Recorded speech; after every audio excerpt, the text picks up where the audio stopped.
తరతరాలుగా మన భారతీయ భోజనంలో రైస్ చాలా ముఖ్య పాత్ర పోషిస్తుంది. ఉదయాన్నే వేడివేడి ఇడ్లీల నుంచి మధ్యాహ్నం పప్పు కూరలతో అన్నం వరకు ఇది మనకు ఓదార్పు, సంస్కృతి, రోజు అవసరమైన శక్తి. ఇప్పుడు చాలామంది ఈ తృణధాన్యాలు, కీన్వా మన తెల్ల బియ్యం కన్నా మంచి ఆరోగ్యకరమని చెప్తున్నారు.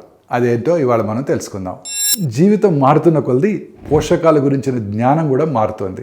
ఇప్పుడు చాలామంది ఆహార నిపుణులు కీన్వా, తృణధాన్యాలు అంటే సజ్జలు, రాగులు, జొన్నలు లాంటి పూర్తి ధాన్యాలను ఈ రైస్కి మంచి ప్రత్యామ్నాయాలుగా చెప్తున్నారు. ఇది పీచు పదార్థము, మాంసకృతులు, చిన్న చిన్న పోషకాలతో నిండి ఉంటాయి. ఈ పాలిష్ చేసిన తెల్లబియ్యం కంటే చక్కెర స్థాయిలు త్వరగా పెరగనివ్వవు. ఎక్కువగా తెల్లబియ్యం తిన్నట్టయితే చక్కెర స్థాయిలు ఒక్కసారిగా ఎక్కువైపోతాయి. మన రైస్ అనేది ఏమాత్రం చెడ్డది కాదు. మన పూర్వీకులు కూడా అన్నమే తినేవాళ్ళు, కానీ వాళ్ళు ఎక్కువ కదలిక ఉండే పనులు చేసేవాళ్ళు, తాజా ఆహారం తీసుకునేవాళ్ళు, ప్లేట్లో అన్నీ సమానంగా ఉంచుకునేవాళ్ళు. ఈ పాలిష్ చేసిన బియ్యం కన్నా దంపుడు బియ్యం ఎక్కువగా తీసుకునేవారు. ఇప్పుడు కూర్చొని ఉండే జీవితము, శుద్ధి చేసిన పిండి పదార్థాలు, తక్కువ కదలిక, అందుకే అదే ఆహారం ఇప్పుడు శరీరంపై వేరుగా పనిచేస్తుంది. అయితే ఏది మంచిది అంటే అన్నంతో పాటు కీన్వా, సజ్జలు, నిజమైన పూర్తి ధాన్యాలు కూడా తినండి.